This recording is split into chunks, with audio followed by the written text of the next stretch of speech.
who's been such a fantastic influence to generations of students and other colleagues here, and many of whom are here tonight. I'm not going to totally turn this into a roast of Saadi, but we'll talk about a few things about this book which I think are interesting. We're in the GB Shaw room, which is named after I beg your pardon. We're in the Shaw Library, which is named after not GB Shaw, of course, but Charlotte Shaw, his distinguished wife. But George Bernard Shaw did have a very interesting quote about apologizing for sending such a long letter. He didn't have any time to make it shorter.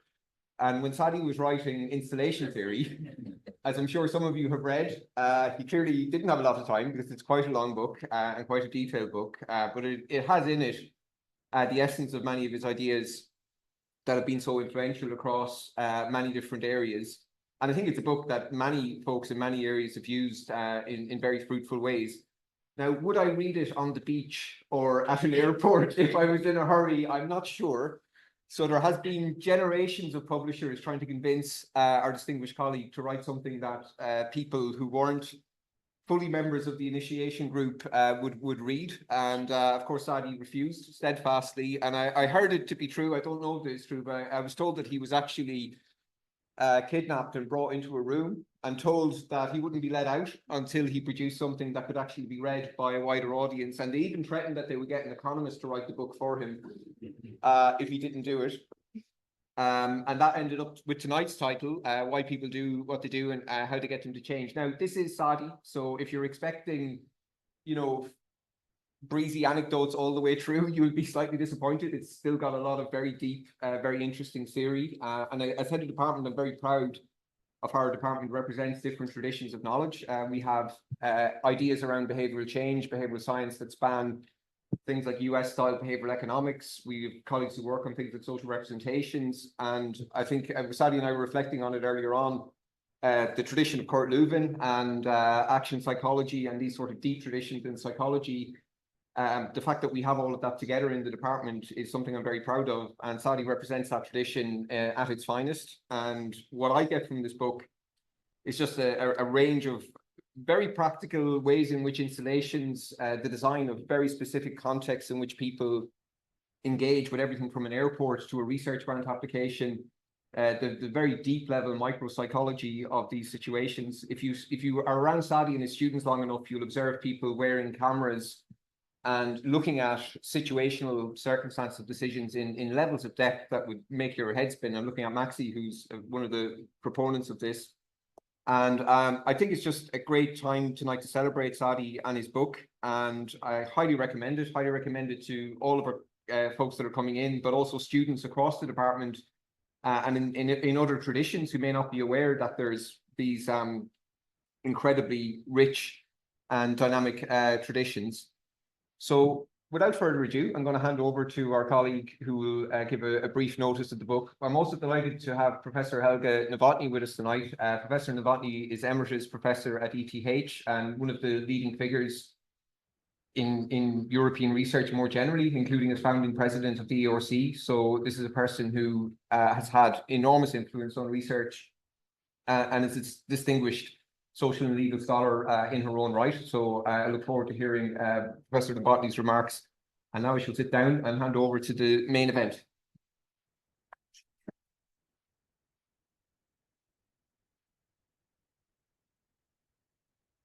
Well, thank you very much, Liam, for this flattering introduction. Thank you, Helga, for accepting to be here tonight. Thank you, all of you. And I see familiar faces, I see smiling faces, I see listening faces, and I hope I will not disappoint. And indeed, but I was not supposed to be know that I was kidnapped. Anyway. So right. So I'm here to talk about this book, and it's basically a change maker's manual that I try to write, and I'll just give you the takeaway so you can go and have drinks. So here it is. Societies set up powerful ways to channel behavior. Installation theory provides an analytic grid to understand this current channeling and how to change it. And that's it. Thank you. No, actually, I was asked to be more specific. And so here's my outline. So first, societies channel behavior. I'm going to describe this channeling system, installations, and then I will tell you quickly how we can redesign installations. And then we have a Q&A, and then we have drinks. Okay, so the first one. The question is, can we make people behave as expected? And the answer is, yes, we can. And any of you who's been in an airport recently? Yes. Okay, so you know the drill. From the moment you check in at the counter to the moment you get your luggage on the other side, on the conveyor belt, you almost took no decision of yours, right? Except to have tea or coffee in the plane, right? And why that? Why is it so predictable? Because otherwise we couldn't use airplanes, right? It would be a mess. But more generally, it is essential for societies to channel behavior in every manner, because if people do not act as expected, cooperation is impossible, okay? So societies are actually groups of people that are based on division of labor and cooperation does require predictability, because predictability enables cooperation, but also it reduces risk and it allows planning and complex organizations of activity. So if we want to have good societies, well, this channeling system must be resilient with very little failure so that we can safely go around and do what we want. And indeed, these resilient system with little failure are ubiquitous. You can see them all around. I will just take the example of road traffic. If you look at road traffic, you know how easy it is to have an accident. Well, fatal accidents are actually very rare. In Europe, the rate of fatalities is less than 1 per 150 million kilometers vehicle. Means that you could go around the Earth almost 4,000 times before having a fatal accident, right? That is the kind of quality of control that societies manage to make, right? How do we get there? Well, we could say it's the result of gradual multiple improvements. If you look at road traffic, it's been getting better and better in terms of safety, and this has been done by improving cars, forcing people to wear safety belts, designing new forms of crossroads, etc. Right? But you would say, can we do this predictability? Can we change behavior of people faster than that? Faster than 100 years? Okay. Well, you know how French people love to be compliant with the state regulations, okay? Now, this little film of 1 minute was taken in Paris, France, on December 2023, 2020. Maybe you remember COVID, okay?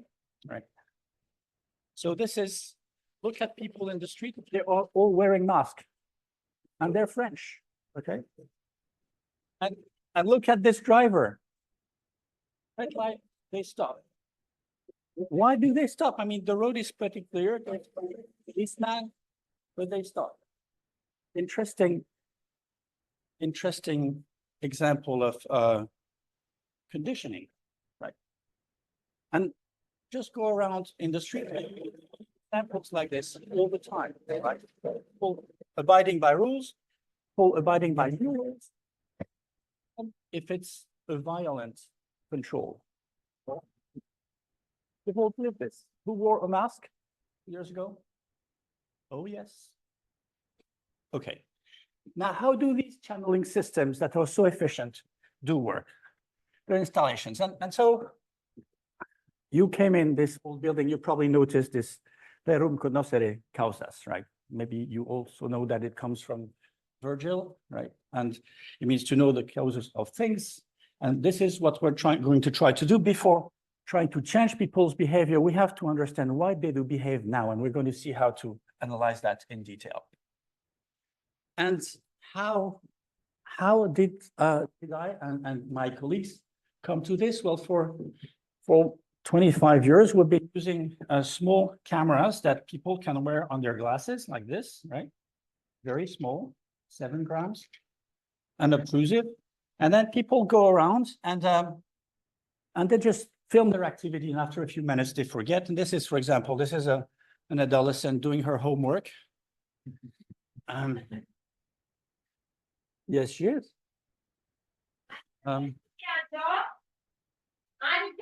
Dimmi. Guarda, mi stai Sì, che sto studiando, You shouldn't laugh. See what she's doing? Perhaps you too?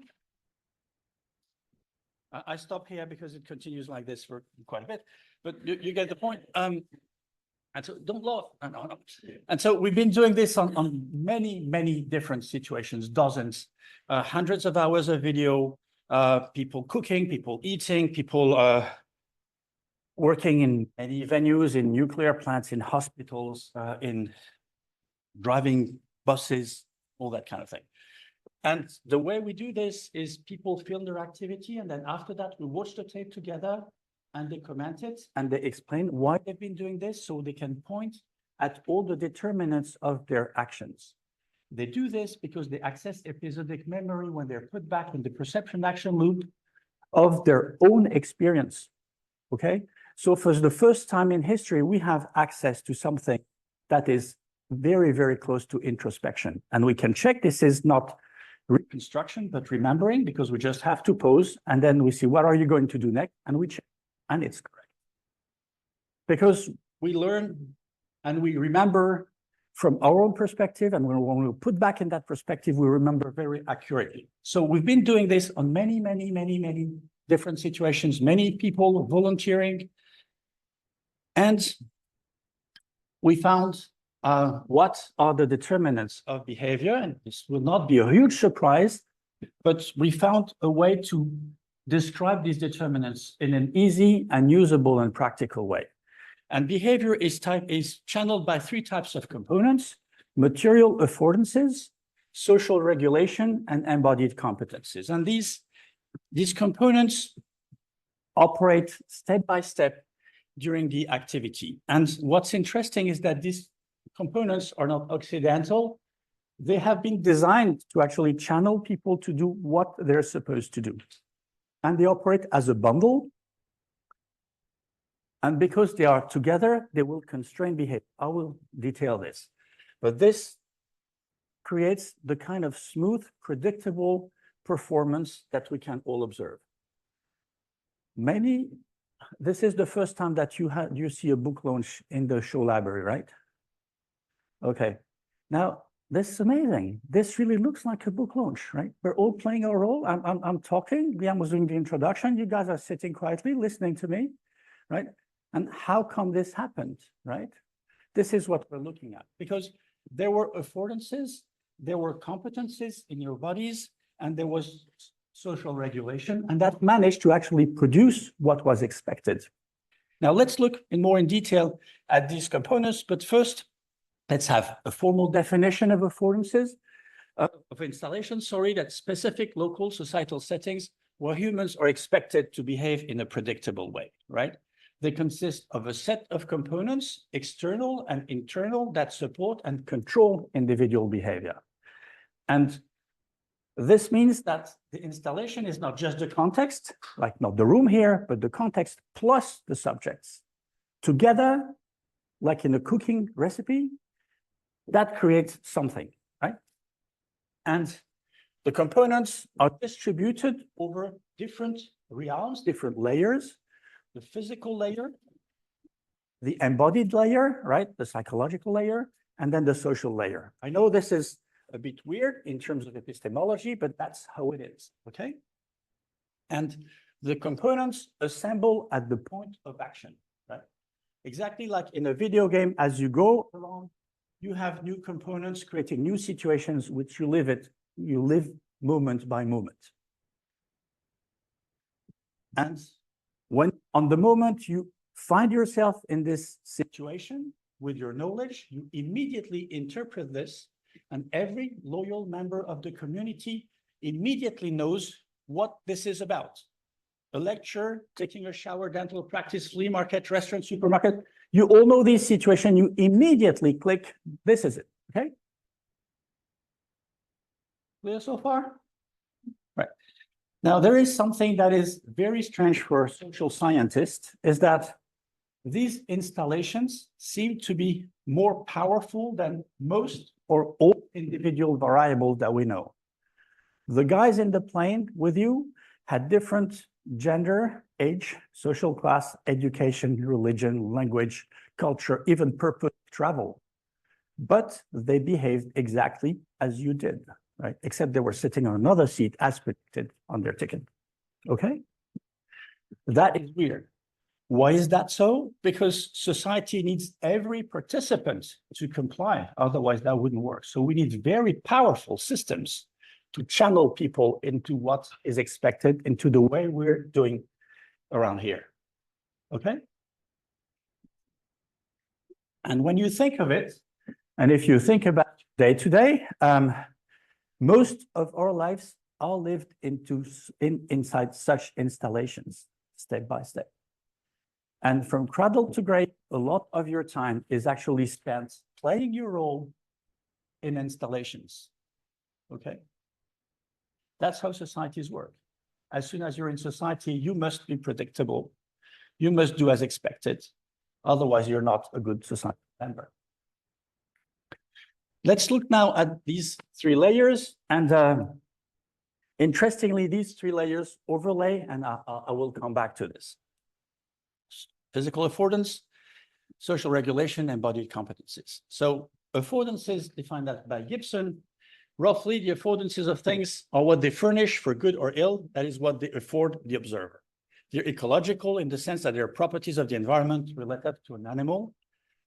They do not cause behavior, but they constrain or control it. For example, this chair, this one, does have the affordance of sitting, as I can demonstrate to you right now, right?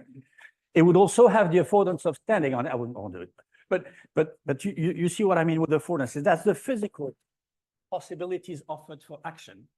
And we immediately, as Gibson theorizes, understand affordances as possibilities for action. So when you come into the bus, what you will see is not a chair or a seat. It's a sitting affordance, a possibility for sitting. Okay?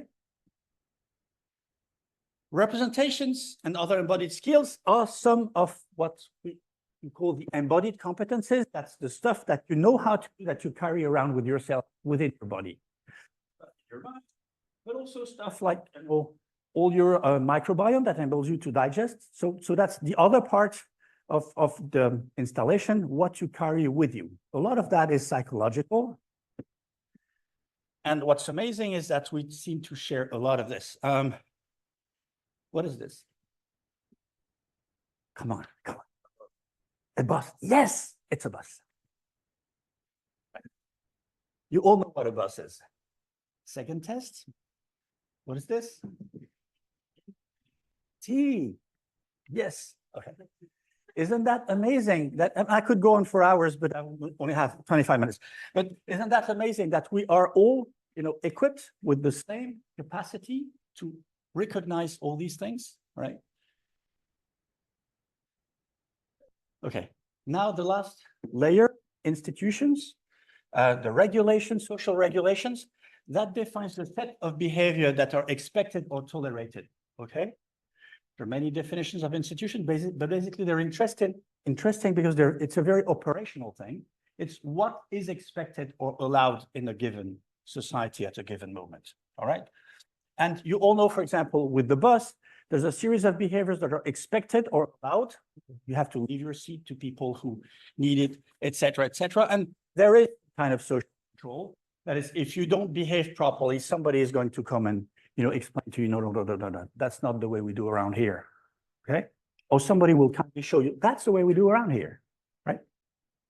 Okay, now these layers intersect, and what is actually possible and sustainable is doing what is both physically, three times, physically affordable, right? Allowed and expected, and that you know how to do, right? And this leaves only a small tunnel of possible things.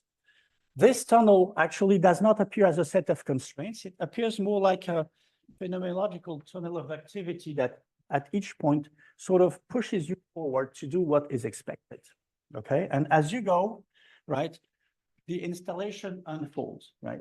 When you came here, you went to the stairs, and then you went up, corridor, and then the seats, and then you're listening. Very naturally, step by step, the entire installation guides you to what you're supposed to do. So far, so good? Okay. Right. So the trajectory of a subject within an installation is channeled at the point of action step by step. At the point of action. Remember that, right? By components from the 3 layers. So you go from your initial state to your goal. That's the final representation, desired state. And step by step, you get there. So takeaway. Installation, specific local societal setting where subjects are expected to behave in a predictable way. Installations channel behavior by offering a limited choice at the points of action. The choice is limited by 3 layers, affordances, institutions, and competences. And they provide guidance and control step by step at the point of action, all right? Okay, how can we redesign that? Installation theory, I mean, the big book that Liam showed you is a general theory of how society reconstructs itself and evolves. It's a bit, in a way, demonstration in detail of Giddens' structuration theory, how society both reconstructs and evolves through practice. And it describes installations as the point where society is reproduced, but this is not what I'm going to talk to you about in this second part, but rather the determinants of behavior are the components of installation that are present at the point of action, what I just described, and how we can redesign these installations to channel behavior differently to change behavior, okay? So how do you do this? The idea is to look at the activity step by step to find the pain points, right? And then to redesign the installation at that step to eliminate the pain points or to reorient the behavior, for example, for more sustainability, okay? And to do this, you use 2 theories. You use activity theory and you use installation theory. Activity theory enables you to understand the goals and motives of the activity at each step, right? And installation theory enables you to find the local determinant at each step, right? And to change them. So what we build is some kind of a grid that lists in detail all the steps, what happens at each point, right? And in each layer, right? And see where there's a problem and then address it. If you look at it step by step, first you analyze activity with activity theory, then you identify the issues. And for that, you will not do that yourself. You will do this by discussing with the people who are the users and the stakeholders, okay? You don't do this from the outside. You have to understand people's motives and why they do this. Then you redesign with the best combination of layers step by step, okay, using installation theory. Again, do this with the stakeholders. They often have very good ideas. Then you test the intervention, and then if it's okay, you just roll out and scale up, okay? So activity theory will enable us to understand the goals, why people do something. There's 2 levels to the why, okay? There's the goal, that's what is you're trying to achieve, right, as a final point. And then there's the motive, because the goal is to get satisfaction, but satisfaction of what? Satisfaction of the motive. Let me get a simple example. You're going to the restaurant, right? This is your goal. Why are you going to the restaurant? Because you want to eat, you're hungry. That's the motive, all right? Now, what is important for us is that goals can be changed rather easily. I mean, if the restaurant is closed, then you will take a sandwich or cook something yourself. You changed your goal, but the motive remained the same. You can't stop somebody being hungry by talking to them, okay? You've got to satisfy the motive. There's many ways to do it with different goals. And this is what we're going to do. If the goal is not good for our purposes, for example, if it's not sustainable, it's bringing damage to the society, it has negative externalities, we may change the goal, but we'll still have to satisfy the motive. This is why we have to analyze step by step the goals and the motives. All right?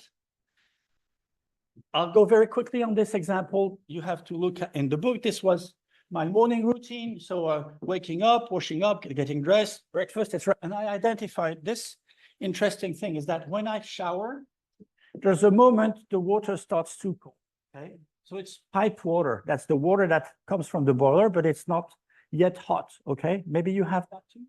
I saw that a lot in the UK. So what you do, You just let the water flow until it's the right temperature, right? Now I calculated how much water I waste, right? And I thought this could be changed. And so the idea is pretty clean. I just took the watering can from the bath to the shower, and then every morning I pour this pipe water into the watering can, which can be used to water the plants. So it spares like 4 liters of every day, right? Which is good if we all do this. That's a very simple example, right? Individually. But there's lots of stuff in the book that explain to you how you can individually change, right? And make your life better, more sustainable, and more efficient. Now, that's another example that's more societal. This is an intervention that was done by the group of antenna smokers, the mayor of Bogota, this genius, right? And so in this town, an oil town, very industrial, the number of domestic violence cases rose very sharply, right? I won't go here into the details, but then they tried to do something. And so they didn't actually apply installation. It was not published yet, but we can use this as a forensic analysis of why this worked, right? So what they did is they tried to understand why this happened step by step. And it turns out that a lot of the reason it started with jealousy, right? Usually it's the male who hits the female, right? And jealousy, macho culture, and this idea that violence was a solution was something that people thought and was socially accepted. So the neighbors or bystanders didn't do anything. And then in the culture, you saw examples of violence, you saw the indifference of others. And so this led to jealousy coming to fights and then violence and death, right? Actually, quite a few, as you can see there, right? Twice as much more than the rest of Colombia. And so what they did is actually they did a multi-layered intervention. They created songs, they used the press, they used home visits, journalist training. But I would insist here on 2 very interesting things that I found really innovative. They created a hotline called Jealous Anonymous. So if you felt jealous, you could actually call that hotline and you found psychologists who talk to you, just like you have these things for suicide and because they didn't just address the victims, they addressed the perpetrators. Because then if you look at all the stakeholders, you can have many ways of intervening into a situation, right? And then they had this invisible theater. It was like that in the street. See 2 people fighting, a couple, and then they started really arguing strong and fighting. And then when a whole crowd had assembled, and usually, as you know, in the bystander effect, the crowd would just watch and do nothing. Then came this guy that's a giant telephone. I don't know if you can see it. And so they said, no, this is not real. This is just, advertising for Jealous Anonymous. If you have a problem, call Jealous Anonymous, okay? So this created a press coverage and was spectacular in the spirit of the interventions of antenna smokers. And also, they distributed these referee whistles, right, to a lot of the population. So if they felt there was abuse or violence, they would whistle. So social pressure would have came, and the results here, okay? That's spectacular. We don't usually get that kind of results, okay? So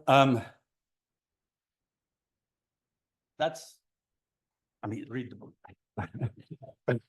And I'm trying also to give you in the book some advice, not just about what to do, which I just showed you step by step, etc., but a series of how to design an intervention, right? So the first thing, and strangely enough, we don't do that often enough in our intervention, intervene at the point of action, right? That's where it works. Talking to people away from the point of action doesn't do much. The human beings do react to what is here and now, the point of action, right? Giving indications to people of what they should do if they find such situations doesn't, because on the moment that people just rely on their usual stuff, right? So you have to intervene at the point of action. Involve users in the design, do with people. As my friend Volker Hart says, what you do for the people, you do it to the people. do with the people, okay? Start with the easy things, right? So you gain confidence in yourself and you gain the trust of the whole system. So next time you will have a lot of allies when you want to implement something tougher or more difficult or that requires more resources, right? The choice will always be a compromise between the desired effects and what you can actually do. Maybe sometimes you have power over one layer and not the other. You have to wait, say, for the political window. You can't do anything for regulation, but maybe you have access to training and education. And leverage social regulation. For example, use the vigilante effect. That is the, I'll come back to this if you want in the discussion. And then the question is, does it work? Of course. Now, I'm very lucky because a lot of people have to demonstrate that their theories or their systems work by doing experiments. All I have to say is look around you, look at existing installations, how they work. And that is the demonstration of what I'm saying, right? And look at how they have evolved, and you will see that it's by a combination of these layers. So there are thousands of examples around, okay? But this is also a problem because installations are resilient, because they are redundant. If one layer doesn't work, the two others take over. And this is why it's so difficult for us to change, because we do not work on a blank state. We work with resilient existing installation, and that's the incumbent system. We have to fight against that by changing the existing installations, okay? So it's always redesigned. It's not designed from scratch. Final takeaway, to design installation, you can use installation theory. At each pain point, you focus on the critical components. You address them with different layers, design, training, regulation. The interesting thing is that you don't have to fix the wrong layer. You can very well intervene with another layer on which you have access to do what you want and to channel, okay? To implement the intervention, be opportunistic, you know, what layer you can act on. Redesign with the stakeholders. That's very important because the stakeholders are actually part of the installation, right? They carry what they know. And if you manage to have buy-in from these guys, it will help very much because you already have a part of the installation. And that's it, read the book. And I'm sorry, I went overboard for 5 minutes. Thank you very much.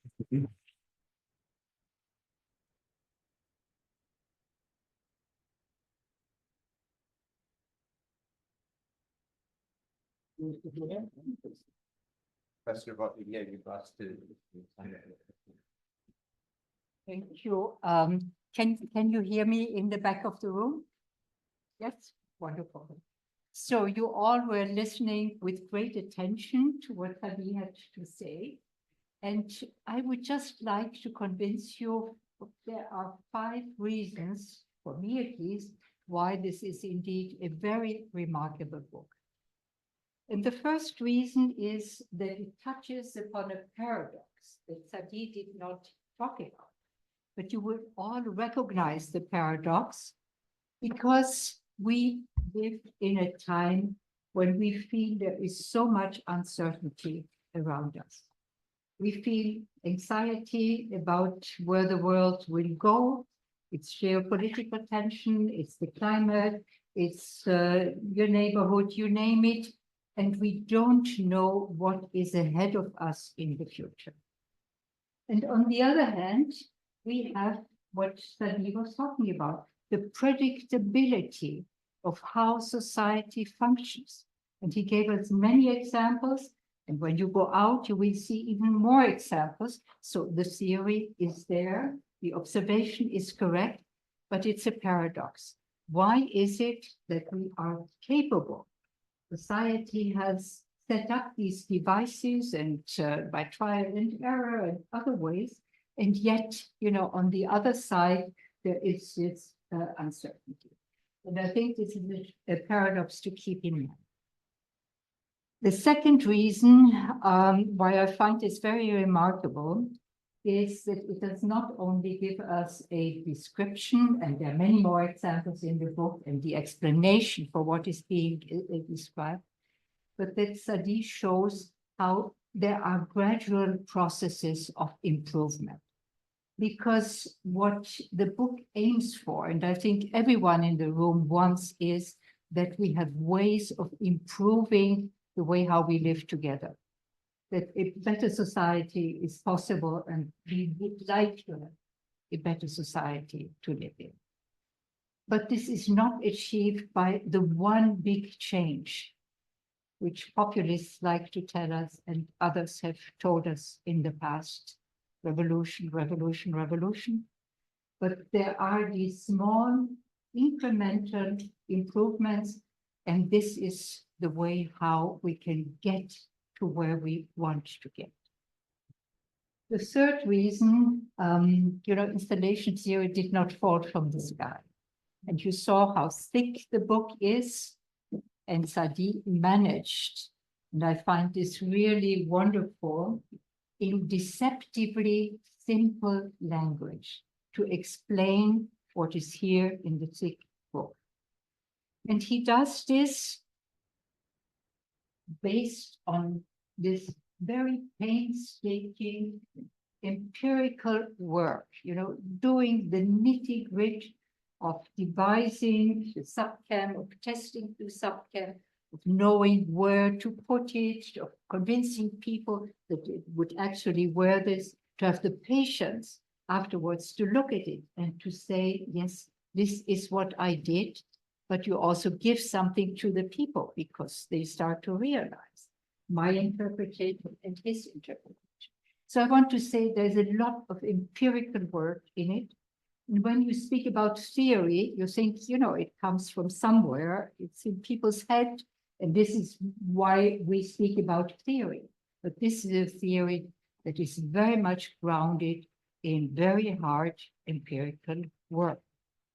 And in this connection, Saadi mentioned, and you may remember the slide where he spoke about support and control that society exerts. We did not speak much about the control, but I think one important part of it are the kind of sanctions that society has. And how you sanction and what you sanction is part of the picture. Because on the one hand, yes, support, we need the support in order to be able to expect what others will do. I mean, all this is based on expectations.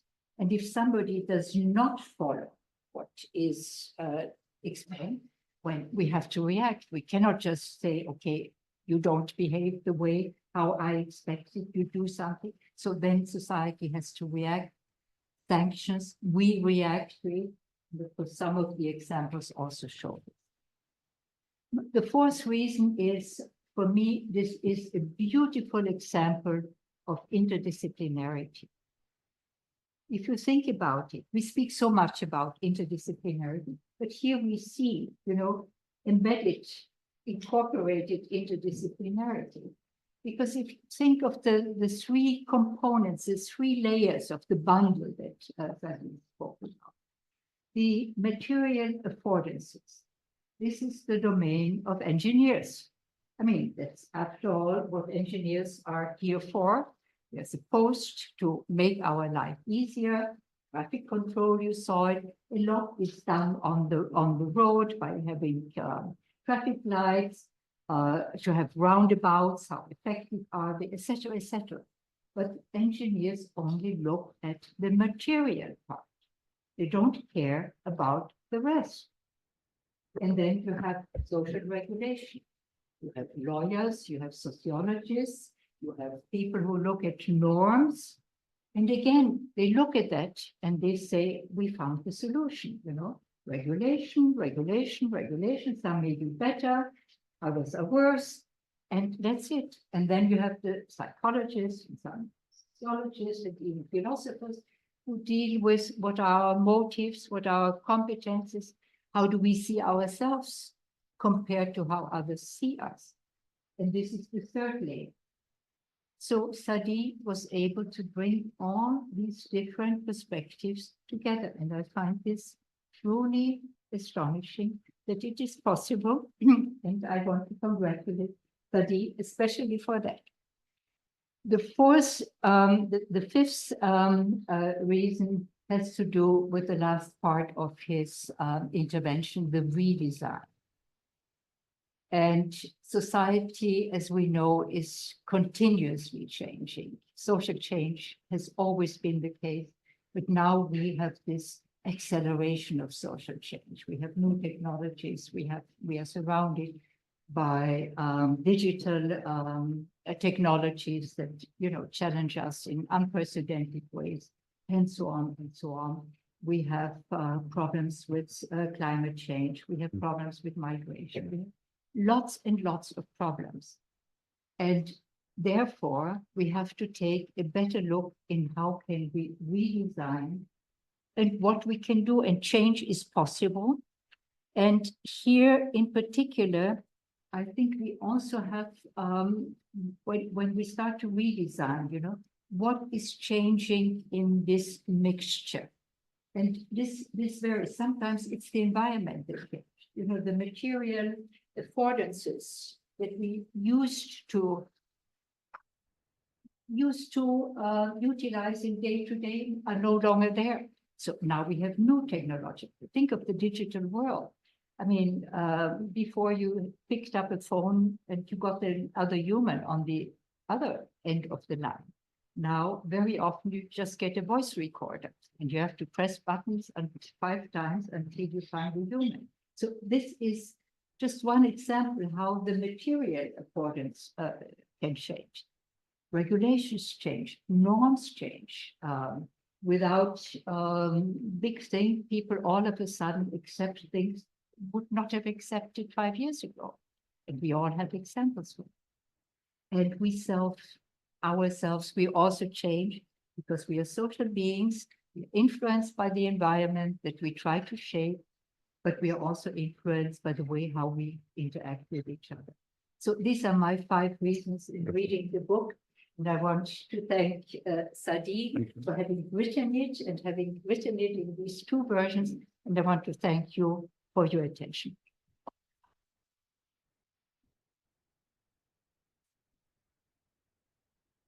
So to earn the drinks reception, we are going to have a few minutes just with some rounds of questions. So maybe I'll just give people time to formulate a question. And I just will pick up on something Professor Novotny said, which I wanted to put to you, Saadi, which is in some of these literatures, including the literatures I work in, there's a very active row going on at the moment about the extent to which, and Professor Novotny alluded to it, where the further you go down the micro processing of understanding behavior, is there a risk that you lose track of larger scale macro societal issues, including needs for systemic change in areas like climate, or, if we take something like the election happening in America next week, how vulnerable or resilient do you think installation theory and the sort of change techniques you're outlining here are to that critique, that you might end up focusing people too much on micro and too little on macro societal?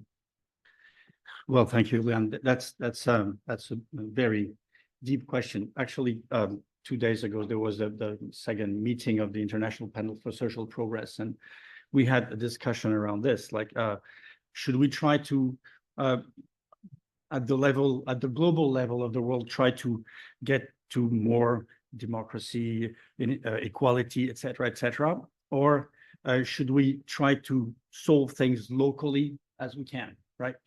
And my very pessimistic feeling is that we're so close to crisis that we will not have the time to solve the problems globally, but at least we can try to do things locally. I mean, if everybody was doing what I'm doing with my shower, we would save billions of liters of water every year. And when you think of it, a society is just the set of all these installations, and we can all do something. One of the limitations at the moment is that we all feel it's impossible, it's too big. Well, maybe I should stop eating beef, but it's such one drop in the ocean. No, it's not. Societies are made of all these things. And just the fact that we can act at our level, either personally or in our organization, in doing something, first will make the world better, maybe a little bit, but it will also give us hope and enable us to have less anxiety because we act. And if we don't act, that's terrible, and we were even more depressed. And so I would say, I don't think acting locally is distracting us from saving the world. I think this is the way to do, because we can all start doing this right now. And whatever the government, I mean, in a way, the cliff is so close that as long as they manage to have people eat less beef, make less carbon, use less cars, etc., even if it's not a democracy, I don't care. I mean, let's deal with the democracy later, but let's do now what we can do, and we can also fight for more democracy.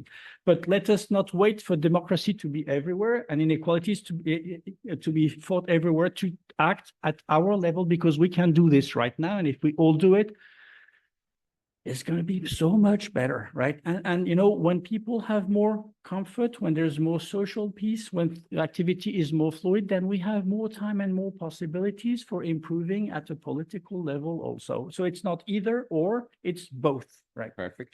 Can Yes, I of course, yes. And Yeah. come in here? I think one key component is what was mentioned by Saadi, and which is in the book, intervention points. And intervention points happen to be on the local level, they happen to be on the micro level, and we all have intervention points within the scope of what we can do. But then there are intervention points that are at the what we call the meso level. So it is institutions that we have in our society that function more or less, but they function, and we know where these intervention points are. You know, when do you need a lawyer, or when do you have to go to court, etc. And then there are intervention points which are at the global level. And all these intervention points are somehow linked. We don't understand why, because this is the complexity of the world in which we find ourselves. But I think it is important to recognize where are the intervention points. And then, you know, it is up to us, and we are also in different positions to act there and to identify these intervention points and to act in a direction in which we think we should be moving. fantastic. So I'll try my best with the questions. I'm sure there will be many, and of course, if both panelists feel free to answer as you will. So, who wants to get started? Which is always the very yes, Fred. Take the mic, maybe. Yeah. Yeah, oh yes, we have. There should be, yeah. Yes, yeah. Yeah, thank you, Saadi.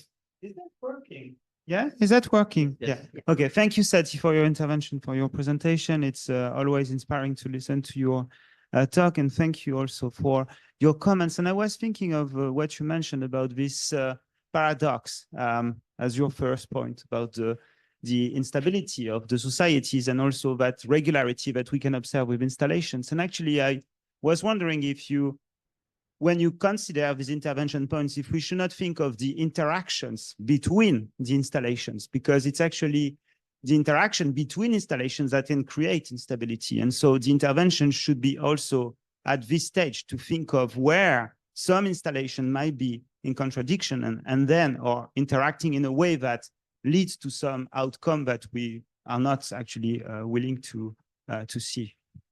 You're totally right. So this is something I look at in detail in the larger book, as you know, Fred, because the components in one installation can also be reused in other installations.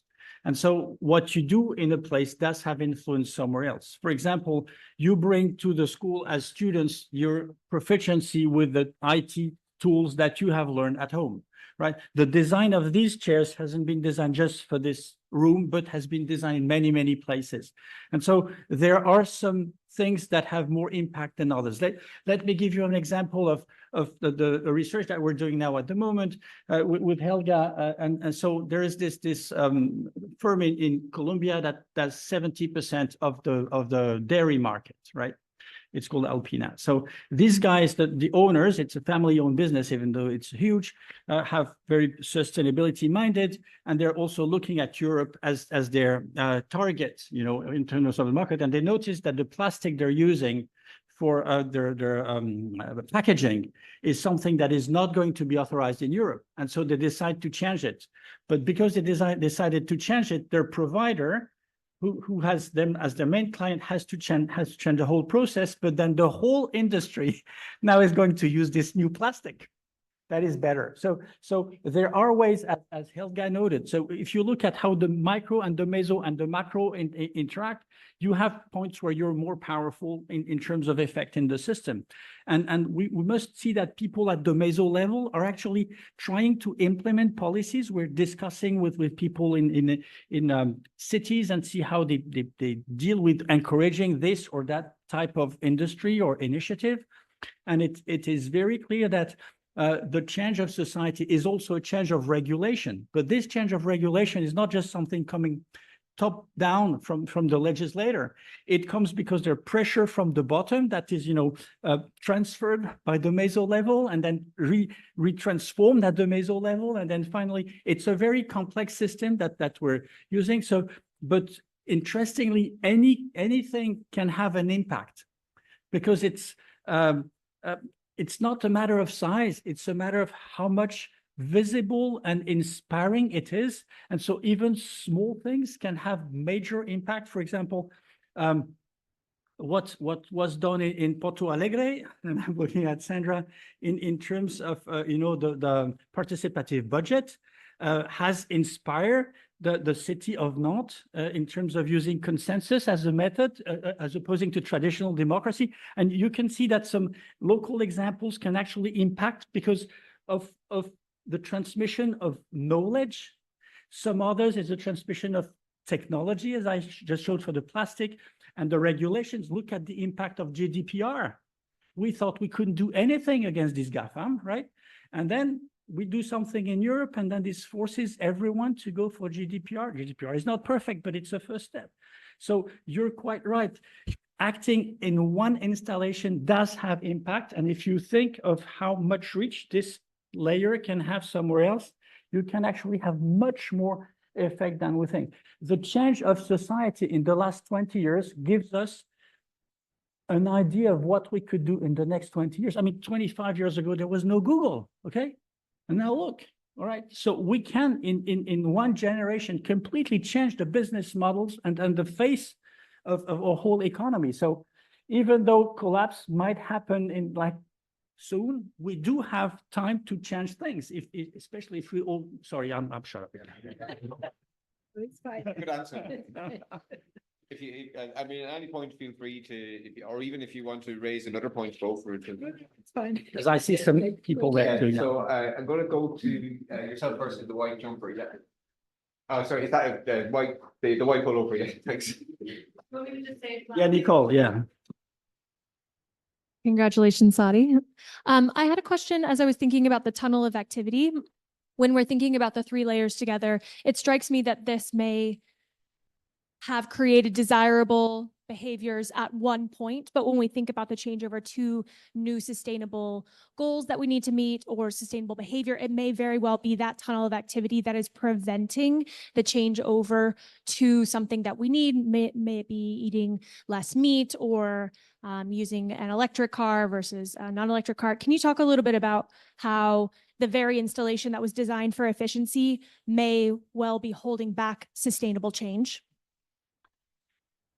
Well, you're quite right. The thing is that in the system that we have, whether we keep or not a business model is mostly based on, does it produce, profit in a way or another?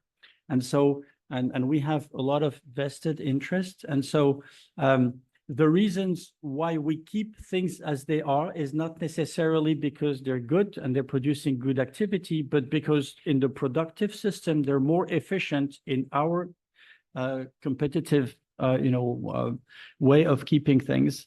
And so a lot of what we have at the moment is that people do not want to change the way they produce or they consume also because they're used to it and the installation works. And as I said, it's resilient. And because it's been by trial and error, if you want to change a little bit of it, it comes back, it's resilient.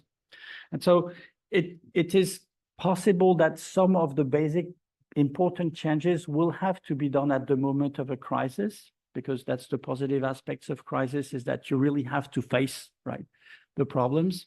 But my feeling is that this is certainly true for some things, but there's a lot of stuff for which we don't need to wait for a crisis, and we can still already start changing.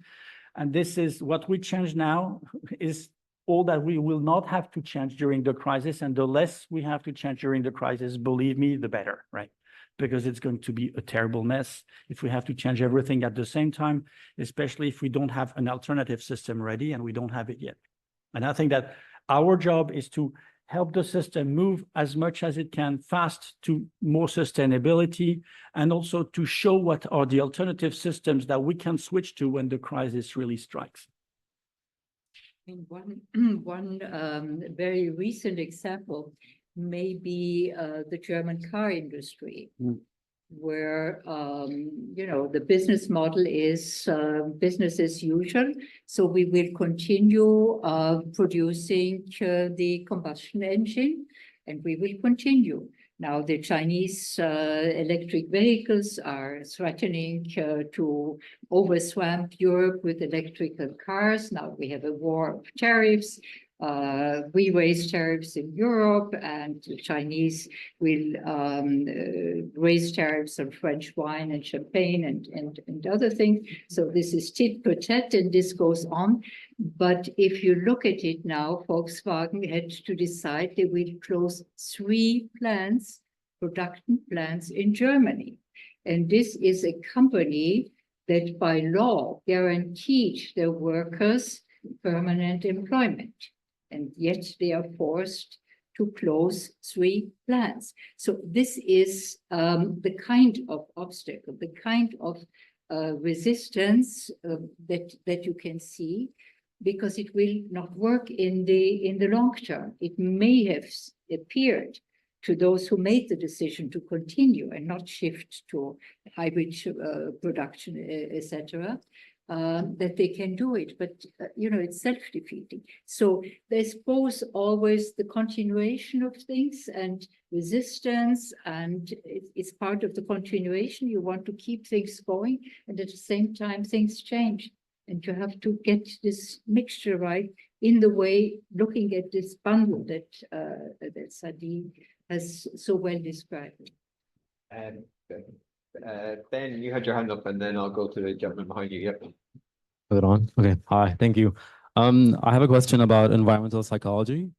I know that we tend to try to motivate people to engage in pro-environmental behavior by targeting them and their individual characteristics, or looking at psych variables. But in the beginning, you made a point about how installations are a lot more stronger than at directing or controlling behavior than individual characteristics. So this makes me wonder, would it be better for psychologists to focus more on looking at the like the chain of events to identify a point of action to make changes to these installations, or should they still stick with their current approach? Well, thank you. I think we have to acknowledge that it's not, psychology is just one element of the solution, and that we psychologists have to look also at the other aspects of the solution. And if we can't do this as psychologists alone, let's work together with engineers, with lawyers, and that's how we're going to get there.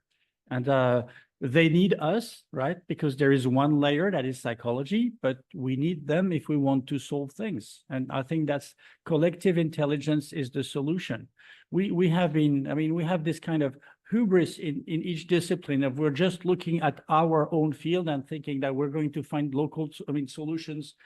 But unfortunately, the world is more complex and multi-layered. And so we have to work together with people who are specialists of other things.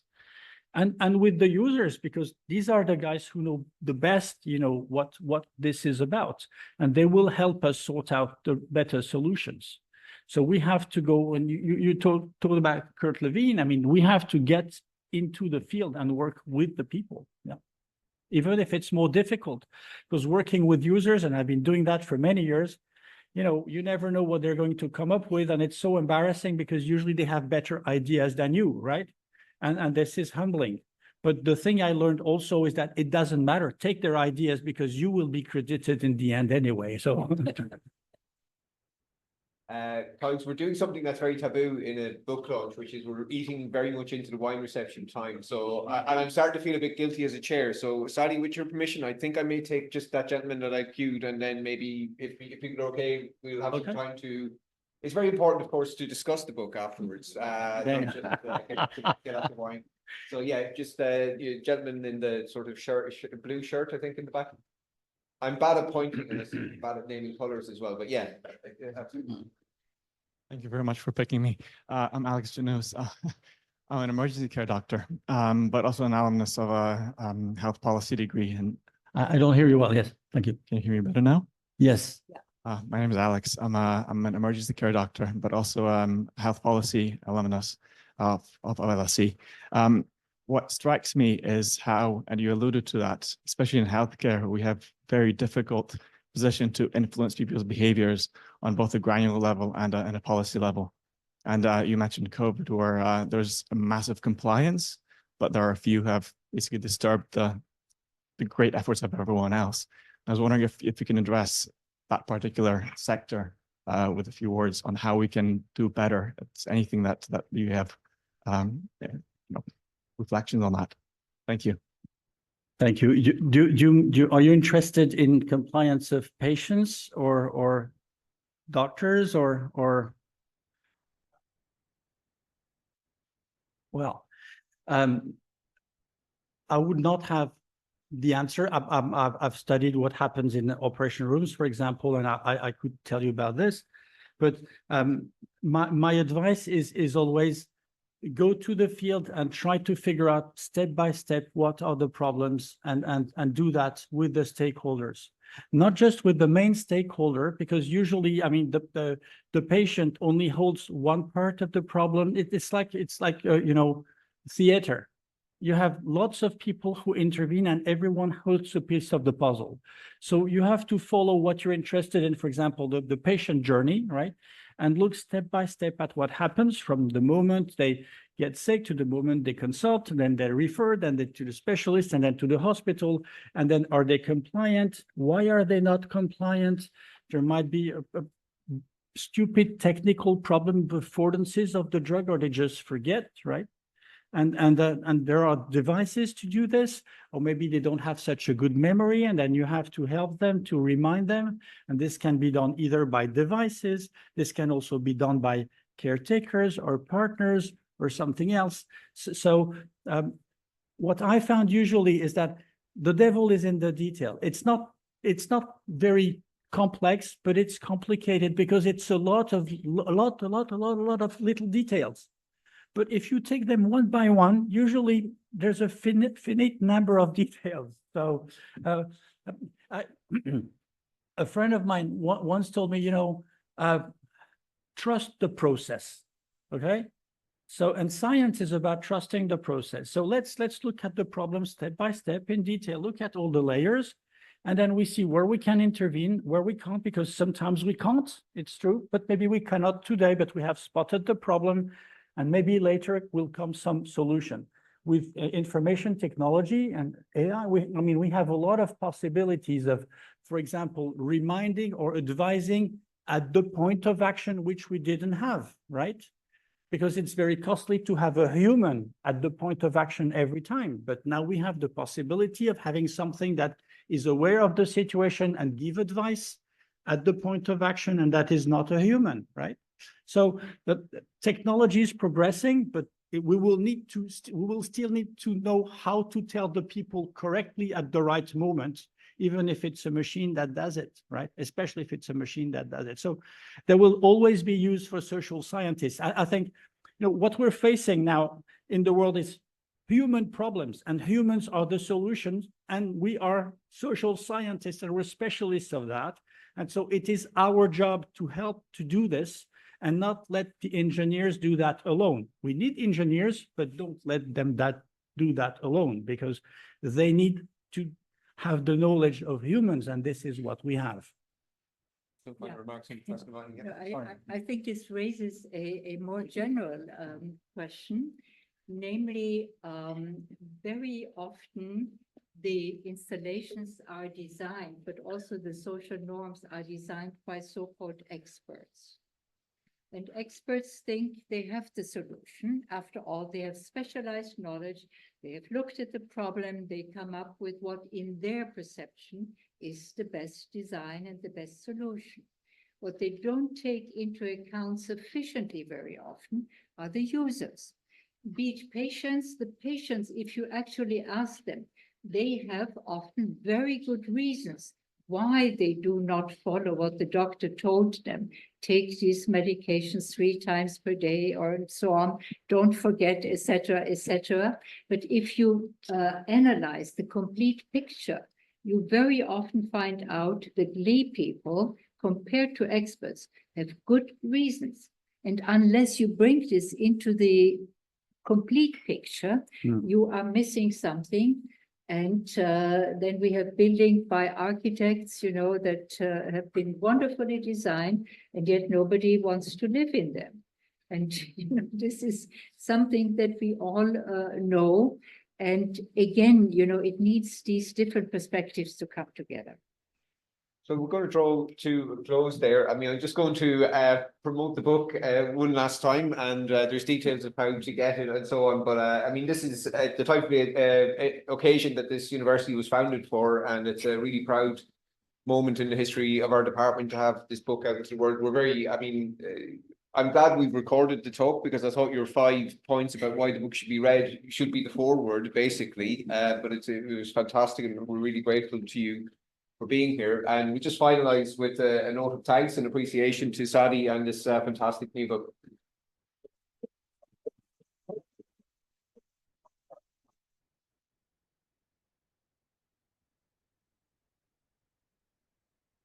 And you saw the code for the 30% discount. Obviously, appreciation to yourselves as well, and to show that there are refreshments and drinks at the back. And thank you very much. Thank you.